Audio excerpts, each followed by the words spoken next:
Hayotxon Qurbonova Qalb kaliti 5-qism. Xalifot qalbda quriladi. Salim ismli bir namozxon banda bor. U o'zini taqvo yo'lida sanagani bois hamisha olimu ulamolar suhbatiga oshiqadi. Ittifoqo suhbatlarning birida Salim Alloh yer yuzida yagona xalifot bo'lishiga, ya'ni odamlarni bir hukmdorga bo'ysunishga amr etgan degan da'voni eshitib qoldi. Salim shu kundan e'tiboran tinchini yo'qotdi. Yurtimizda xalifalik o'rnatish zarur, chunki bu ilohiy amr degan fikr unga tinchlik bermay qo'ydi.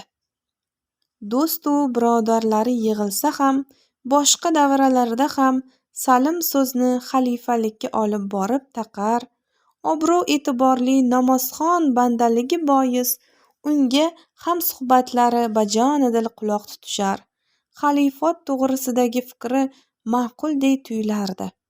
Xalifot tuzish istagi jismu jonini iskanjaga olgan Salim endi ishni ham yig'ishtirib, o'z atrofiga hammaslak birodarlarini yig'ib uyushishga da'vat etdi. Hammadan har xil fikr chiqdi. Salim o'z bilganidan qolmay harakatda yurgan kunlarning birida tush ko'rdi. G'oyat ulug'vor, purnur farishta Salimga ma'yus tikilib turganmish. U shoshib salom beribdi. "Ey bandai Xudo", debdi farishta.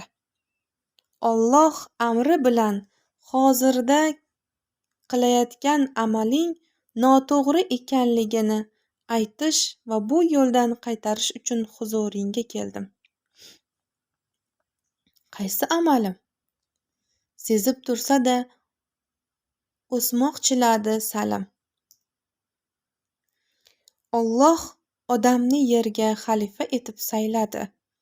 Ammo bu zaminiy ma'nodagi hokimiyatga xalifa yoki hukmdor bo'lish, o'zgalarni boshqaruvchi xalifot qurish degani emas. Alloh aslo bunday deb buyurgani yo'q. Xalifalik insonning o'zi uchundir. Har bir odam o'zi joni, jismi, taqdiri va o'z mulki uchun xalifa erur. Sen intilgan xalifalik toju taxti emas, balki qalbda bunyod etiladi. Jisming a'zolarini, xohish-istaklaringni, nafsingni o'zingga bo'ysundirib, qulga aylantirganing xalifaligingdir. Ya'ni ruhingning jismingga shoh bo'lganligidir. Yomon, yolg'on yashiq so'z aytishga chog'lanayotgan tilingni tiya olganing, ya'ni unga buyruq berolganing xalifaligingdir. G'iybat, ig'vo eshitmoqchi bo'layotgan quloqlaringga eshitmaysan deya amr qilolganing xalifaligingdir. O'g'rilikka cho'zilayotgan qo'llaringga tortil bu qilmishdan deya buyura olganing xalifaligingdir. Nafsing boshi ber ko'chaga sudramoqchi bo'lgan oyoqlaringga qayt bu yo'ldan deya amr etolganing xalifaligingdir. Ey banda, qani aytchi, o'z jisming a'zolariga shu zayil xalifalik qilolyapsanmi? Ochin-to'kin kunlarda sabr o'rniga nolib, to'qlikni, boy badavlat bo'lishni tilaydigan nafsingga xalifamisan yoki qulmisan? Ey hazrati odam, sen va sen singari asl xalifalik mohiyatini bilmaydigan, ammo xalifot da'vosini qiladigan odamlar qanday qilib o'zgalar ustidan hukmron, xalifa bo'lishi mumkin? Unutmaginki, siz odamlar uchun hokim saylash Allohning iznidadir. elu yurtga podshoh hokim Parvardigor izni irodasi bilan saylanadi. Sizlar esa o'zingizdan bo'lgan hokimlarga itoat qilishga buyurilgansiz. Qalb pokligi, ezgulik uchun Alloh buyurgan hayotiy vazifalar amollarini tokchaga chiqarib qo'yib, kishilarni to'g'ri yo'ldan ozdiruvchi sen singari namozxonlar o'zlarini halokatga yo'liqtirgaylar. Ey banda, atrofingga boq, har bir odam bir ajib mo'jiza. Har birining o'z xalifaligi, o'z mulki olami bor. Zero ularning ustidan xalifot o'rnatishni istab qiynalgandan ko'ra, Alloh zimmangga amr etgan vazifalarni bajar. Tegrangdagi insonlarga, o'z joniga, jismiga, nafsu havosiga, xohish istaklariga xalifa bo'lishlarini Alloh bandalariga amr qilganliklaridan so'zla. Qay banda o'ziga o'zi kuchi yetsa, o'ziga buyura olsa, u yaratgan egasining amriga bo'ysunadi, do'stiga aylanadi. O'ziga o'zi kuchi yetmagan esa nafsining xohish istaklarining quli bo'lib qoladi. O'zing yashab turgan davlat tuzumiga qarshi chiqqaning Allohning taqdiriga qarshi isyon, bugungi osoyishta kunga ko'rnamaklik ekanligini zinhor unutma. Shunday deya ulug'vor purnur farishta ko'zdan g'oyib bo'ldi. Salim cho'chib uyg'ondi-yu, ko'rgan shuni eslab dahshatdan vujudini muzdek ter bosdi. Ha, u o'zi aniq bilmagan narsaga ergashib gunohga botishiga, katta xatoga yo'l qo'yishiga bir bahya qolgan edi. Salimning xotirasida farishta aytgan suralar mixlanib qolgan ekan. Kalomni ochdi. 4-Niso surasi 59-oyat. Ey mo'minlar, Allohga itoat qilingiz va payg'ambarga hamda o'zlaringizdan bo'lgan, ya'ni musulmon hokimlarga bo'ysuningiz. Bordi-yu biron narsa haqida talashib qolsangiz, agar haqiqatan Allohga va oxirat kuniga ishonsangiz, u narsani Allohga va payg'ambariga qaytaringiz. Mana shu yaxshiroq va chiroyliroq yechimdir. 107-Mo'un surasi 4, 5, 6, 7 oyatlar. Bas, namozlarini unutib qo'yadigan kimsalar bo'lgan namozxonlarga halokat bo'lgayki, ular riyokorlar qiladigan va ro'zg'or buyumlarini ham kishilardan man qiladigan, ya'ni biror kishiga foydalari tegmaydigan kimsalardir. Salim dini islom yo'lidagi har bir muslimning vazifasi faqat namoz, ibodat, zakot, haj, ro'zagina emasligini angladi.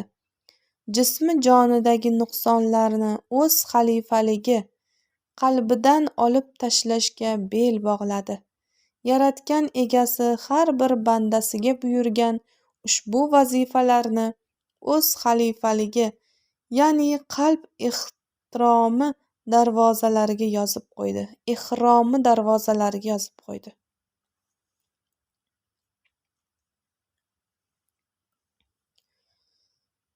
Yaratgan egang roziligini top.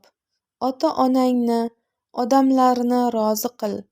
Odam o'ldirma, dilozorlik qilma, birovning haqqini yema, mehribon bo'l, g'iybat qilma, zino qilma, chaqimchilik qilma, buzg'unchilik qilma, kibr qilma, g'azablanma, chiroyli sabr qil, go'zal so'zlar bilan so'zlash, yetimning haqqini yema, o'zingga ravo ko'rganni o'zgaga ham ravo ko'r, kechirimli bo'l. Ha, endi Salim o'z jismi mulkiga, qalb xalifati mavjudligi, hayot kechirish dasturi borligini his etib, ko'ngliga to'g'ri yo'lni solgan alohida hamd aytdi. Anglatilgan haqiqatni o'zi yo'ldan adashtirishiga bir baxya qolgan do'stlariga yetkazishga oshiqdi.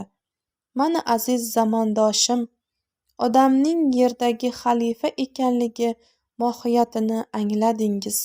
Sizu biz kabi qalbi xalifalar, ruhi jonining xalifasi esa Allohdir. Qalbingiz xalifaligini qutlug' bo'lsin. Qalbingiz xalifaligi qutlug' bo'lsin. 2003-yil.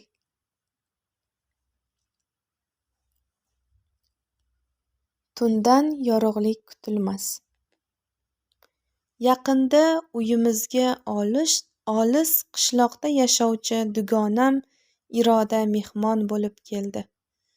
Iroda bilan institutda kursdosh bo'lganmiz.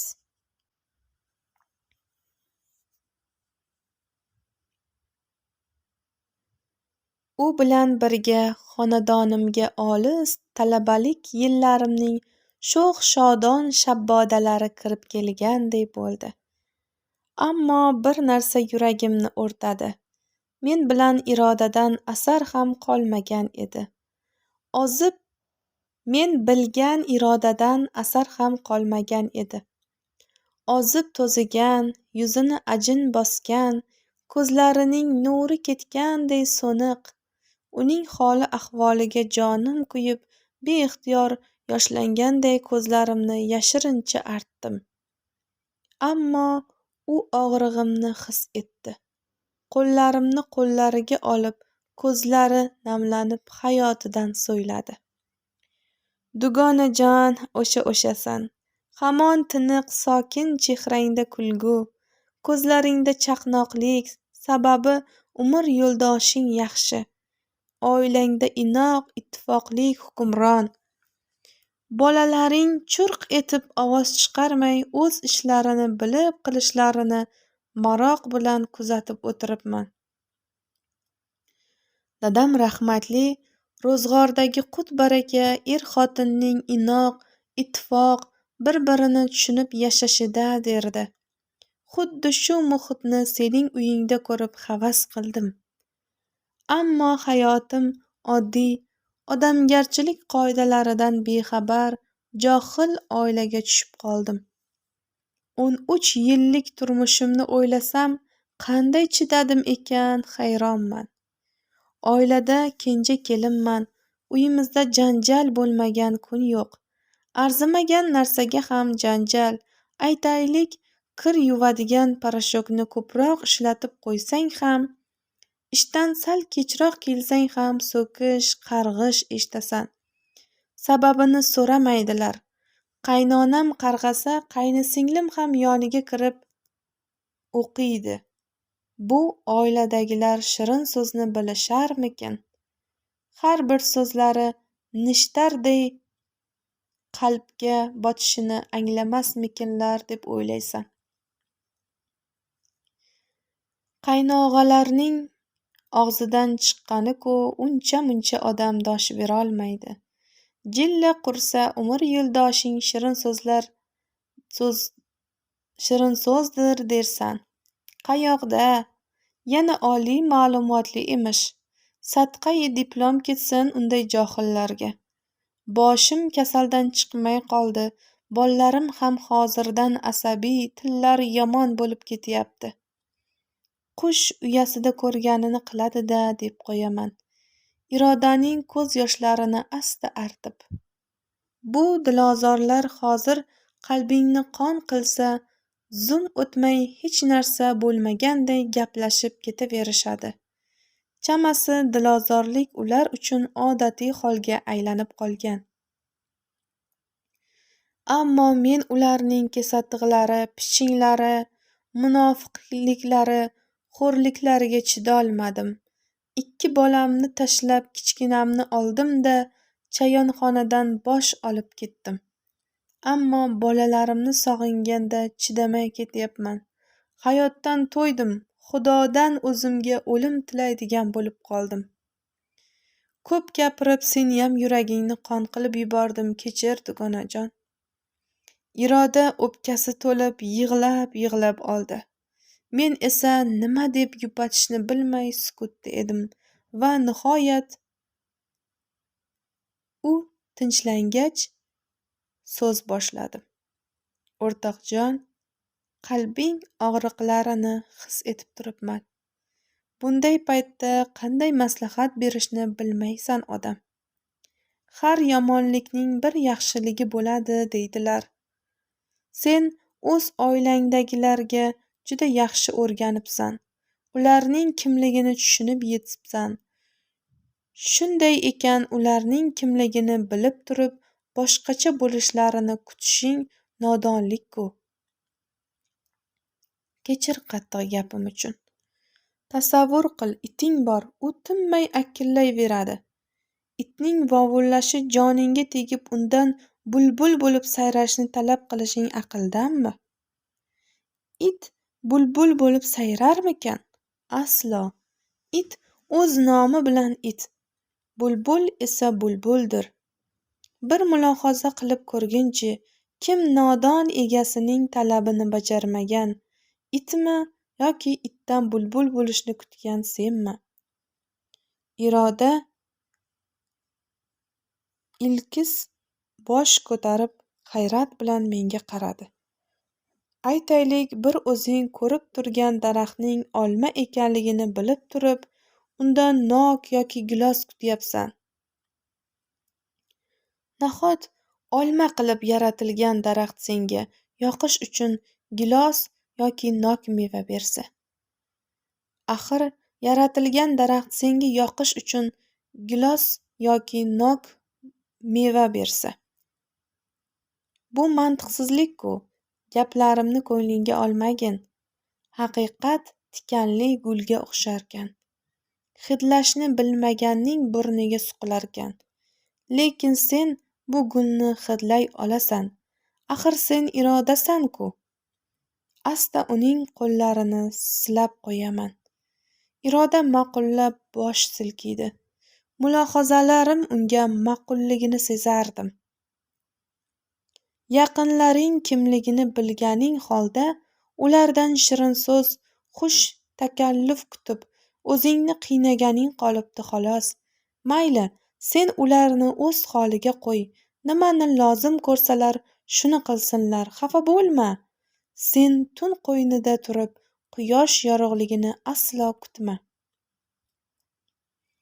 Aksincha, o'zing shu qaro tun oilaning quyoshi bo'l. Qaynona qaynisingillaring pichinglariga, kesatiqlariga shirin so'z bilan javob qaytar. Ularning qo'polligiga muloyimlik bilan muomala qil. Suv o'z yumshoqligi, mayinligi, pokligi bilan toshlarni eritishini bilasan-ku. Dilozorligiga samimiyating, mehring, sabringni qalqon qilgin. Ammo ular o'zgaradigan odamlarmas-da, o'rtoqjonim, chuqur xo'rsindi Iroda. Ular o'zgarmasa, sen o'zgar. Dilingga ozor beruvchi xatti-harakatlarini ko'nglingga olma, e'tibor berma. Bolalaringni chayonxonaga tashlab ketib, katta xato qilibsan. Axir bu ojizlik, ularning qalbiga o'zing ozor yetkazib qo'yibsan-ku. Iroda, dugonajon, unutma, har bir odamning erki o'zida. Qaynonang, qaynisingillaring, qaynog'alaring chayon bo'lgilari kelsa, mayli bo'la qolsinlar. Ammo sen chayonlar uyasida ham odam ekanligingni unutma. Axir Alloh senga baho berayotganida qanday odamlar bilan yashading demaydi, balki qanday yashading, qalb daftaringga ne amallar yozildi deb so'raydi. O'ylaginchi, o'z farzandlaring kelajagini ag'dar-to'ntar qilganing insofdanmi? O'zingni o'ylabsan-u, chayonlar uyasida ularning zaharli nishlaridan yarador bo'lgan dilbandlaring qalbiga faqat sengina malham bo'la olishingni o'ylamabsan-da. Bechora bolajonlarim, ho'ngrab yig'lab yubordi Iroda. Dugonamni mahkam bag'rimga bosdim. U to'liqib yig'lardi. Mayli, yuragingni bo'shatib ol, jon o'rtoq, oilangga qayt. Chayonu ilonlar orasida quyosh bo'lib yasha. Quyosh singari beta'ma, saxovat ila shunday mehr taratginki, ularning zaharlari kuyib ketsin. Sabru bardoshing, samimiyatingdan uyalsinlar va o'zlari ham odam ekanliklarini eslasinlar. Dedim, asta uning boshini silarkanman. Dugonam 2 kun mehmonimiz bo'ldi. O'z uyiga esa chayonlar zahridan bag'ri qontalash Iroda emas, mehr quyoshiga aylangan, o'z odamlik irodasiga suyangan Iroda bo'lib qaytdi. Yaratganga shukrona keltirdim, chunki faqat ugina yomonlikni yaxshilik bilan to'sadi. Biz odamlar Allohning kichik zarralarimiz, illo tomchida quyosh aks etganday. O'z qalbimizda yaratgan egamizning mehr, rahm sifatlarini tasdiq etish vaqti kelmadimikin, azizlar? Tundan yorug'lik kutgandan ko'ra, o'zimiz yorug'lik nur bo'lib yashaylik.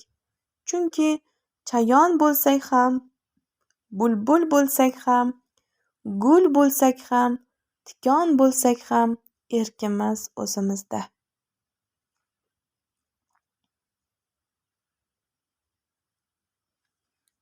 Menligingni yenga ol. Rohila o'z hayotidagi nohaqliklardan, adolatsizliklardan juda charchadi. Qay ishga qo'l urmasin, oxiriga yetmaydi. Namozda besabr, qalb savollariga javob yo'q. Shukridan ko'nglida halovat topilmayapti. U tez-tez nohaqlikka duch kelar, hayotdan charchagandi. Chunki qalbiga tushkunlik to'lgan, unga madad qo'lini cho'zib yorug'likka chiqaruvchilar yo'q. Tushkunlik nolishga, nolish esa o'z taqdiriga qarshi isyonga aylanib, joniga qasd qilish rejasini tuza boshladi. Xat yozib barcha bilan vidolashdi. Pishiq arqon topib omborxonaga berkitib qo'ydi-da, rejasini amalga oshirish uchun payt poyladi. Bir kecha hamma uyquga ketishini kutib, ko'zi ilinibdi. Tushida o'zini osib qo'ygan emish. Yaqinlari dod-u faryod bilan uni joyiga qo'yishibdi. Farishtalar Rohilaning ruhini osmonga ko'tarib chiqib ketishibdi. G'oyat ulug'vor, marvarid rang qasr nurdan emish. Nuriga boqib ko'z qamasharmish. Farishtalar unga Haq taolo nuri bilan gaplash debdilar. Rohilaning ruhi isyonkor alam bilan nurga yuzlanibdi. Ey qodir egam, ne gunohim bor ediki, meni shuncha qiynading. Nahot menga qolganda yaxshilik ham, boylik ham, baxt ham tugab qolgan bo'lsa. Umr bo'yi azobda yashadim.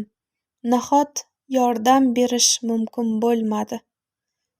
Nurdan sado kelibdi. Ey banda, sen ham boshqalar singari xato qilmoqdasan. Men bandamga boylikni uni suyganimdan yoki yomon ko'rganimdan emas, boy bo'lganida shukr, kambag'alda sabr qilarmikin deb beraman.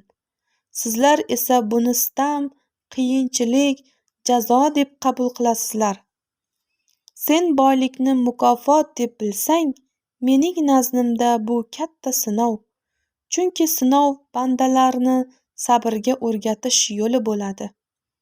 Senga ko'p narsa berdim. ammo rahmat aytishni bilmading. Berganimning qadriga yetmading.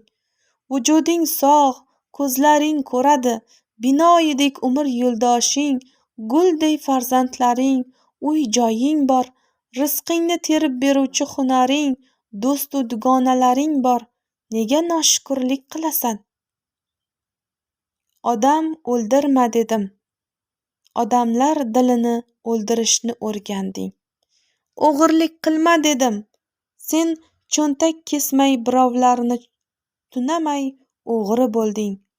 Kimda nima ko'rsang, menda ham bor bo'lsaydi deya niyat qilishga odatlanding. Kechirimli bo'l dedim. Sen esa qilar ishni qilding u yana meni xafa qilishdi deding. Kechirim so'rashni esa xayolingga ham keltirmading. Mehr ulash dedim. Mehr olding-u, ammo mehr bermading. Shukr qil dedim. Tilingda shukr, dilingda esa isyon, barcha ko'rguliklaringni Xudodan deb bilaverding. G'iybat qilma dedim. Tinimsiz, hatto o'z yaqinlaringni ham g'iybat qilaverding. Bergan kunimga shukr qilmay, o'zini o'zi o'ldirgan senmi, aybdor yoki men? Rohilaning ruhi qilmishidan pushaymon bo'la boshladi. U boshini egib turarkan, Qodir Alloh nuridan yana sado keldi. Ey Rohila bandam, endi tili boshqa, dili boshqa holda o'qigan namozlaring menga ham, o'zingga ham kerak emasligini anglayotgandirsan. Pok niyat amalga aylansagina ibodatdir. Qilgan ishi kofirona ibodatgina islomiy bandalar halokatga, ya'ni yo'qlikka mahkum.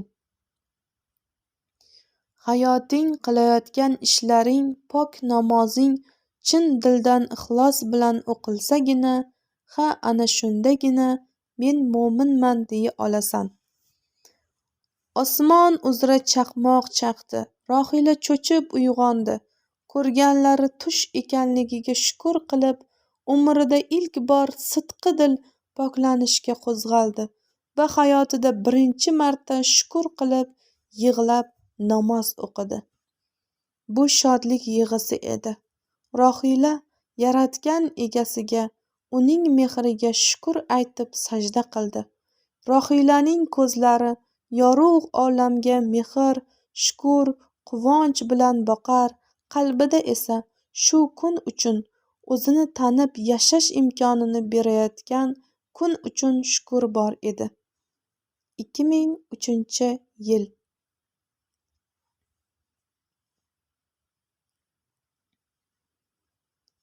Ruh ota-onani tanlaydi.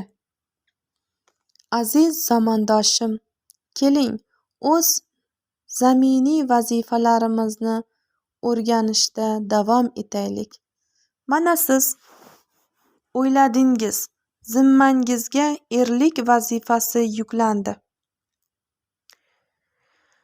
Mana siz uylandingiz, zimmangizga erlik vazifasi yuklandi va o'z ayolingiz uchun mas'ul bo'ldingiz. Alloh endi zimmangizga otalik vazifasini, unvonini yuklaydi.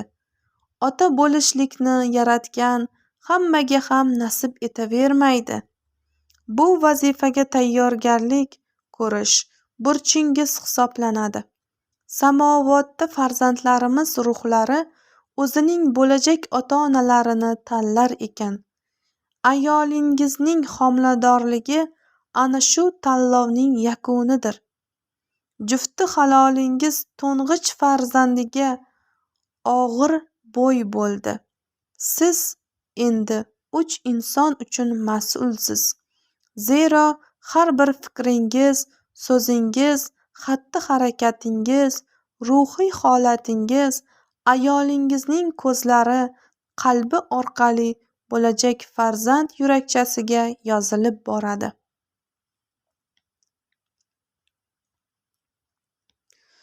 Javobgarlik hissini tuyapsizmi? Ey aziz erkak, Mehr ko'rsatmasangiz, mehrga g'azab qilsangiz esa murg'ak qalbni g'azabga oshno qilasiz. Ayolingizning xafaligi bolajonga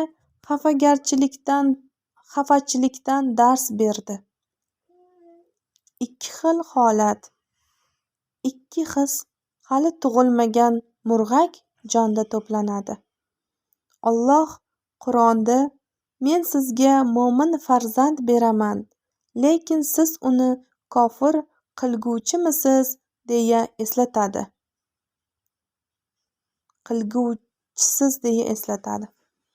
Farzandimiz musulmon oilada tug'ilib, qulog'iga azon chaqirilishi bilan emas, balki joni, ruhining tarbiyasida mo'minlik bo'lsagina mo'min bo'ladi. Ota-onaning aybi bilan hali tug'ilmagan bola joniga g'azab, kibr, xafagarchilik, alam yozilib borsa, tug'ilganda undan nimani kutish mumkin? Endigina tug'ilgan go'daklarni bir kuzatib ko'ring, har xil. Biri yuvosh, biri injiq, biri yig'loqi. O'z farzandimizga qarab, o'zimizga baho beraylik. Bu baho yaxshi bo'lmog'i uchun esa bola tug'ilgandan keyin emas, uning joni ayolingizga berilgan kundan tarbiyani boshlamoq kerak. Chunki odamning jismi emas, balki joni va shu jon ichidagi ruhi muhimroq ekanligini avvalgi maqolalarimizda aytgan edik. Bir jon sizni tanlab ota demoqchi. Demak, uni ishonchini oqlash uchun tayyorgarlikni boshlang. Farzandingiz tug'ilguncha uning onasiga mehr ko'rsating, shafqatli bo'ling, shirin so'zlaringizni ayamang, chunki onaning holati homilaga bevosita ta'sir ko'rsatadi. Jism xastalanganligina emas, jondagi, ruhdagi holat, xastalik ham yuqumli bo'lishini unutmang. Axir jism kasallansa, dori-darmon davo bo'ladi, ammo jon xastaligining davosiga dori kor qilmaydi.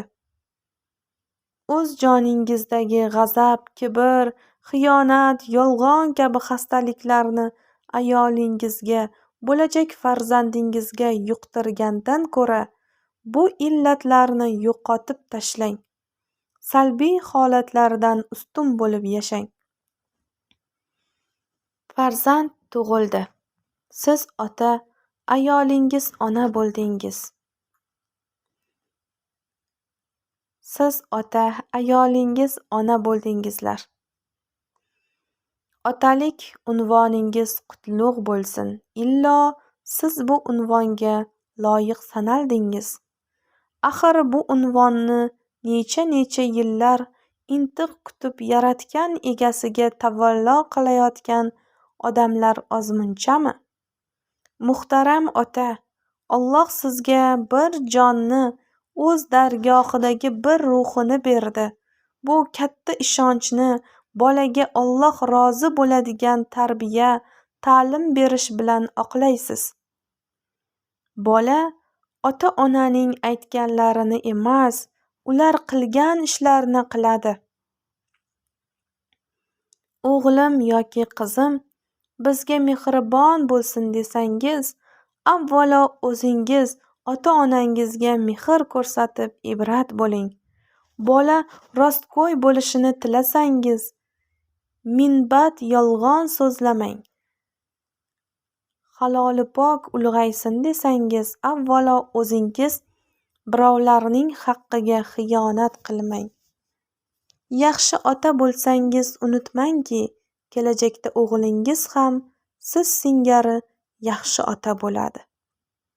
Siz yaxshi o'g'il, yaxshi aka, yaxshi do'stmisiz? Ko'nglingiz to'q bo'lsin, o'g'lingiz ham ayni siz singari bo'ladi. Otam menga bunday tarbiya bermagan-ku deysizmi?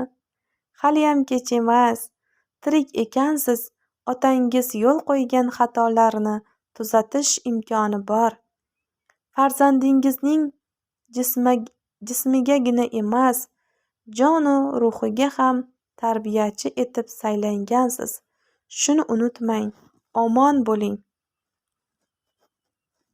2004-yil.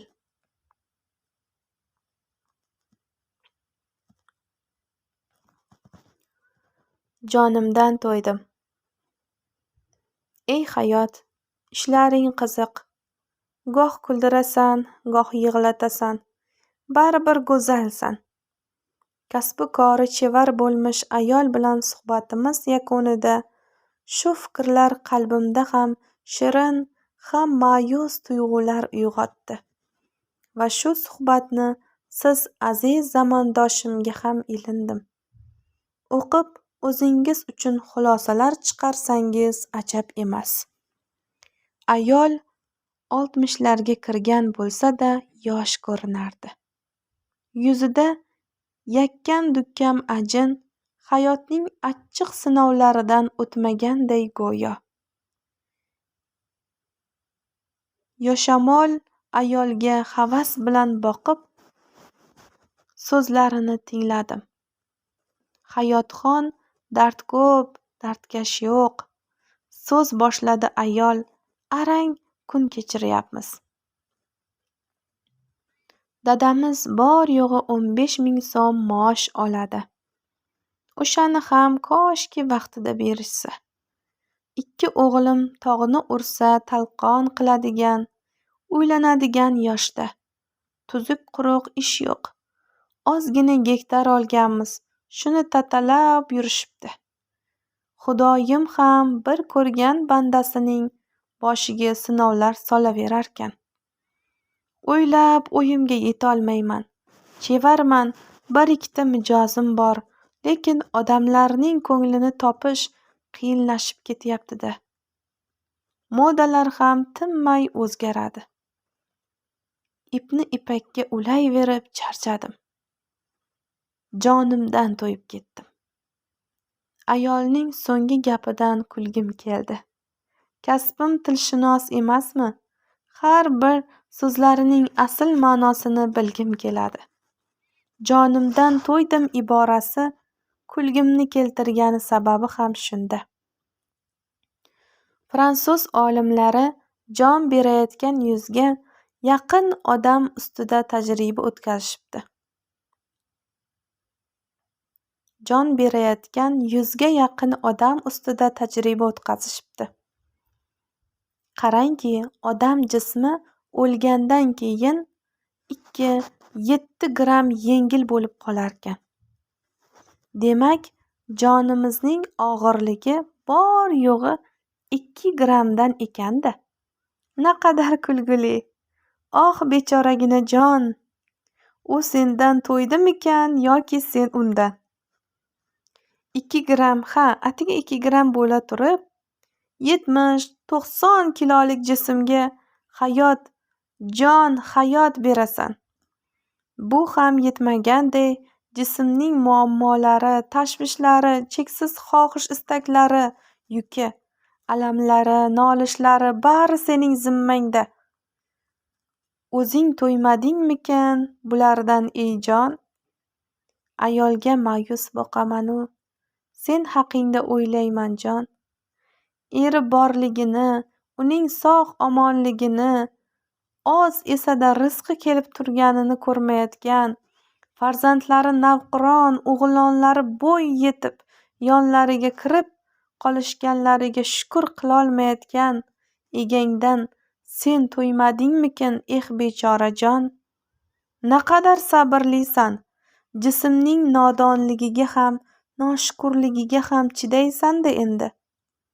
Sening borligingni shu og'ir jismimizga hayot bag'ishlab turganligingni axir bir kun tushunib qolarmiz. Kun kelib, sen uchun ham ozuqa, shukur, sabr, poklik, quvonch hissi zarurligini anglasak ajab emas. Balki o'shanda sen bechoraga g'azab, alam, g'iybat, hasad singari zaharlarni ravo ko'rishni bas qilarmiz. Sendan to'ydilar, lekin sen bizlardan to'yma jon. Bizdan to'yib tashlab ketsang, 70-90 kilolik jismlar quruq bir mayitga aylanamiz xolos. Uy olib ketib qoldi shekilli, uy olib ketib qoldi shekilli. Ayolning murojaatidan hushimga yondim. Hayotxon, o'qib netib qo'yyapsizmi? Zora ishlarim yurishsa, dedi u. Opajon, dedim, iloji boricha ko'nglini ko'taradigan ohangda. Boya Allohdan noladingiz, shu to'g'rimikin? Yaratgan egangizni sizni qiynayotganlikda aybladingiz. Keling, bir mulohaza qilib ko'raylik. Balki Alloh haqdir. Kir, buyum yuviladi. Tozasini esa yuvishga hojat yo'q. Hayot odamzod uchun ulug' maktab, poklanish, yuvilib tozalanish joyi ekan. Sizni Alloh balki o'zgalar qo'li bilan, tili bilan poklayotgandir. Odamlardan xafa bo'lyapsiz. Balki Alloh ular orqali sizni xafa bo'lish illatidan, kibrdan tozalayotgandir. Eringizga oz rizq berib, sizdagi noshukurlik g'uborini yuvayotgandir. Joningizdan to'ydirib, joningiz qadriga yetishlikni o'rgatayotgandir, opajon. Alloh sizni sevgani uchun ham shukringiz, rahmatingiz yo'q bo'lsa-da, jonni sizda ushlab umr beryapti. Uni ayblab dod solsangiz ham sizga mehr bilan boqyapti, sabr ila sizdan shukr kutyapti. Allohni ayblash o'rniga o'zingizni poklang. Kelayotgan mijozlarning injiqligidan nolishdan ko'ra, ularning borligiga, ya'ni rizqingiz uzilmaganiga shukr qilib shodlaning. Ishlashingiz, yashashingiz uchun imkon berayotgan 2 grammlik joningizga ham va uning egasi Allohga rahmat deng. Ayol ketdi. U bilan uchrashuv men uchun ulug' maktab bo'ldi. Ey jonim, sendan roziman.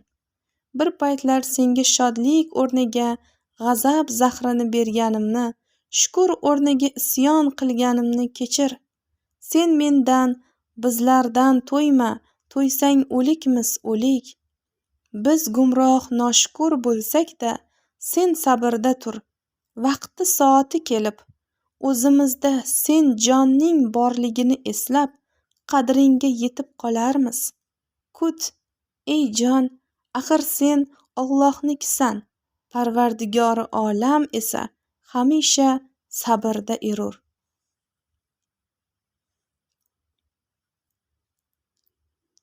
Ilohiy itoat.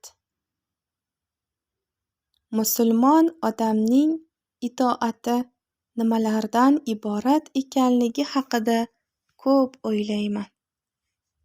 Itoat namoz o'qish, roza tutish va zakot berish bilan but bo'larmikin? Hayotimni tahlil qilaman. O'zgalar taqdirini o'rganaman.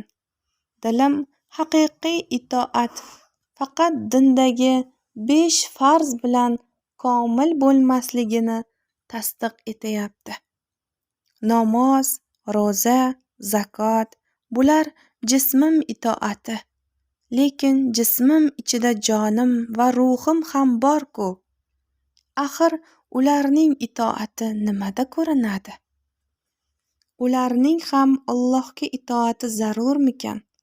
Qur'oni Karim oyatlari xuddi jon va ruh uchundek tuyulaveradi. Sabr qiling, kechiring, hasad qilmang, yolg'on guvohlik bermang, kibr qilmang. Axir bu talablarni eng avval dilda, jonda bajarish kerak-ku. Demak, ilohiy itoat eng avval jon, ruhda, so'ng jismda bo'ladi. Alloh ham bandaga sinovni tana itoati uchun emas, jon, ruh itoati uchun berar ekan.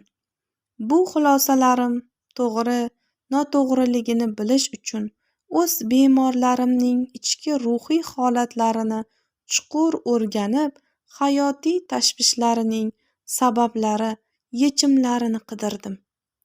Itoat haqidagi xulosalarim to'g'riligiga amin bo'ldim.